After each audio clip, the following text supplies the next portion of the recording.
Redzone TV kwoli webali kubanga okyatugoberera yona gyosinzira okubanga gyotulabira amawulire gonna nga bwogafuna kyokola kya mutawana nnyo okubeera nga ogoberere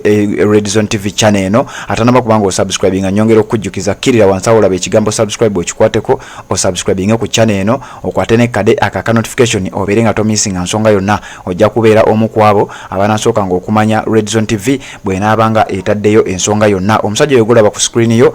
embeera eyo gyolaba ku screen yo eyembeera eri mu ggwanga erya Chad munabya bufuzi ku ludda oluvuganya amanyidwa nga opposition leader akulembera oludda oluvuganya government mu ggwanga erya Chad amaze okubanga attibwa ekire ekikesizo olunaku olwaleero bamuyita Yaya Diro oyo golaba ku screen yo bamuyita Yaya Diro akulembera ekibiina ekimanyidwa nga Socialist Party Without Borders PSF yamaze okubanga attibwa kigambibwa mbu aboludda oluvuganya oluvannyuma lwa government y'eggwanga erya Chad okubeera nga ekulemberwa mutabani w'omugenzi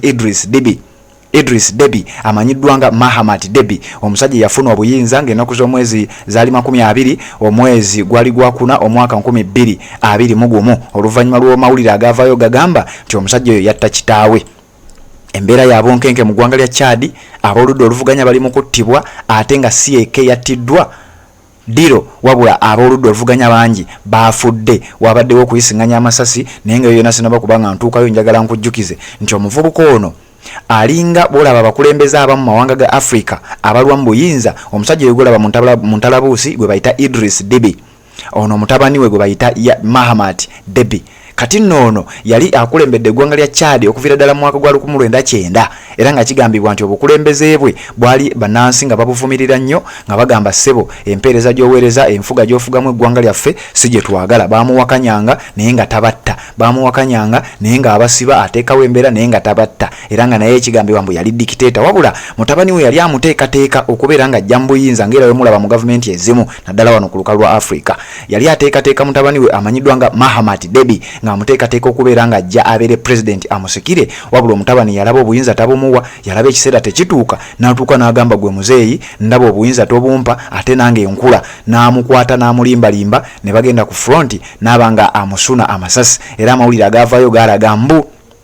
namukadde Idris Deby nga w'omulabaawo yali amaze okubeera nga ategeeza abantu abamu ku basecurity ye nti agenda kubanga akwasa omwana oyo obuyinza mutabani we wabula yalwawo okuba omukwasa ono n'amulimba jjukira mu ggwanga lya Chad waaliyo olutalo by 2021 waliyo olutalo nga waliyo abayeekera abatawanya eggwanga eryo mutabani we Idris Deby yali yamuteeka mu magye ng'era omu ku bawabuzi be ku nsonga z'ebyokwerinda n'amulimbalimba n'amudyekadyeka nti jangu tugende ku front abalwanyi abali ku front obazzeemu amaanyi Idris Deby naye n'agonda n'akkiriza ne bagenda ku front line ne balwana n'abayeekera naye nga baali tebalwana wabula kigambibwa mbu mutabani we oyo gwolaba mu biggago ebya Bulaka amanyiddwa nga Mahamat Deby yamwekubira essasi yennyini n'amugjawo nga kimanyi nti singa muzeeyo naafa obuyinza nze ngenda okubanga mbweddiza oluvannyuma lwa Mahamat Deby okutwala obuyinza mu ggwanga lya Chad wetwogerera nga abali ku ludda oluvuganya bali mu kubanga bafa enkya n'eggulo omuvubuka oyo gwolaba ku screen yo nkugambye yamaze dde okubanga attibwa bamuyita Yaya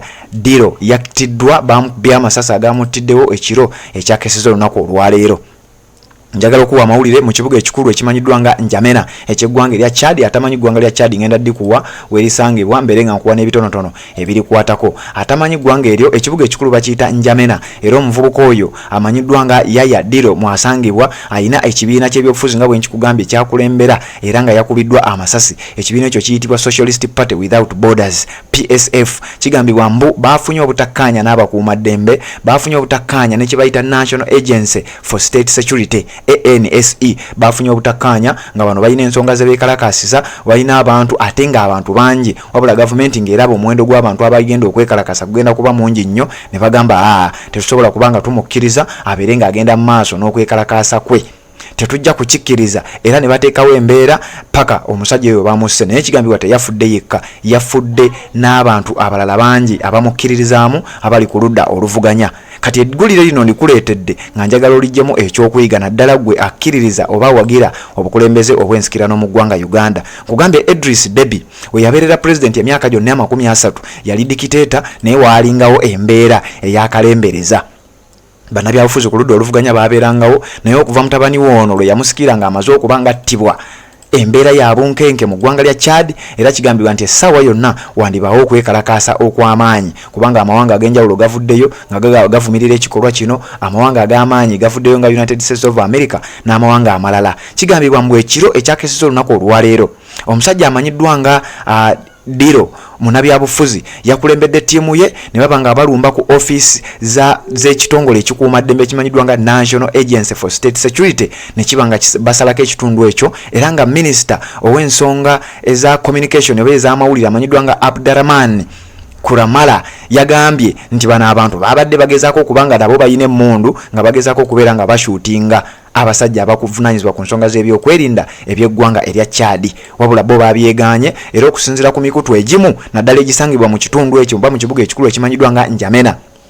abasoose mu kifo kino bawakanyiza bino nga bagamba nti nedda bannabyabufuzi abali ku ludda oluvuganya babadde nga bayiggibwa ebbanga lyonna babadde nga babayigga nga baagala kubatta bonna era buli gwe bakwatako abadde mufu waliwo n'abamu ku bannabyabufuzi abaasala eddiiro example gye nnyinza okukuwa nga olaba oli bw'anaasala eddiiro n'ava mu NRM n'ajja mu NUP bonna babadde nga babanoonya kati yasala eddiiro mu mwezi gwa January omwaka guno nga gutandika yamaze dde okubanga naye attibwa era nga waliwo ne munne ateereddwa ku lisiti egenda okubanga bakubibwa amasasi sawa yonna bwe babalabirako mu ggwanga lya Chad eggwanga litabuse lifuuse lya lutalo naye ng'embeera eriyo yenno ey'obunkenke eriyo eviira ddala ku mutabani w'oyo Idris Deby gwe yawa obuyinza oba eyattattaawe n'aba nga akwata obuyinza bw'eggwanga erya Chad so kati embeera ya bunkenke mu kibuga ekikulu ekimanyiddwa nga Njamena abasajja bali kudduka omuvubuka ono gw'olaba ku screen oyo amanyiddwa nga Mahamat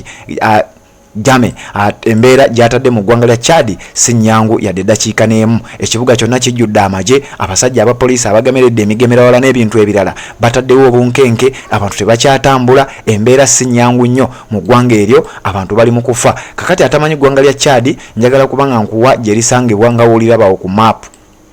eggwanga eryo erya Chad liri makkati awo mu north naye ate makkati kubanga lirina ensalo n'amawanga nga Cameroon lirina ensalo n'eggwanga nga Central African Republic lirina ensalo n'eggwanga nga Sudan eggwanga eryo eddene Sudan eyo mambuka lyawukana n'eggwanga lya Libya eggwanga lya Niger n'eggwanga lya Nigeria liri wakati kati awo nga bw'ogiraba maapu awo bwenjikuwadde so kati amawulire agava mu ggwanga lya Chad si malungi nnyo si ga mirembe naye ng'ebivaamu byonna results za kino kyonna kiva ku bukulembeze obwaweebwa obwakwata ne budda mu ngalo z'omutabani eyamala ebbanga ng'ali mu State House yakulira mu State House yazanyira mu State House yasomera ku ssente za state bwatyo amanyiddwa nga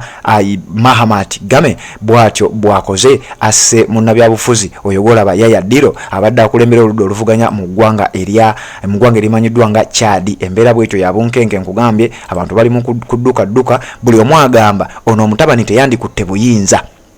abamu ku bantu abakulu mu ggwanga lya Chad balabudde ku mawanga amalala agakola ekikolwa kino bagamba waliwo munnamawulire omukuukutivu mu ggwanga lya Chad mu kibuga ekikulu ekimanyiddwa nga Njamena agambye amawanga ga Africa galina nnyo embeera eno naye mwegendereze nnyo obuyinza okuva ku muntu akulemberedde eggwanga emyaka emingi ne mubukwasa omuntu akulidde obukozi mu State House tamanyi mbeera abantu gye bayitamu tamanyi bantu nti beekalakaasa ebeera ya bunkenke era bwetyo bwetambudde mu ggwanga erya Chad amawulire ago obadde olina okugafuna olina okubanga olina okuyiga kyolina okugajjamu kyova olabanga nga kuleetedde embeera ya bunkenke mu ggwanga eryo era waliwo abanoonyereza naddala mu nsonga z'ebyobufuzi abavuddeyo ne bagamba nti Chad eyinza obutaddamu kutereera oluvannyuma lw'ekikolwa kino eyinza obutaddamu kubeera na mirembe era obunkenke bweyongedde okubanga bweyongera mu ggwanga eryo abantu batandise n'okubanga bavaayo bagenda mu mawanga ago agaliraanye eggwanga lya Chad amawulire gakyali mangi tujja gakuwa kyolina okukola genda ku YouTube yo teekamu emikutu gyaffe gino Red Zone TV genda olaba ekigambo subscribe kikwateko osubscribinge ku channel eyo obeere ng'otambula naffe.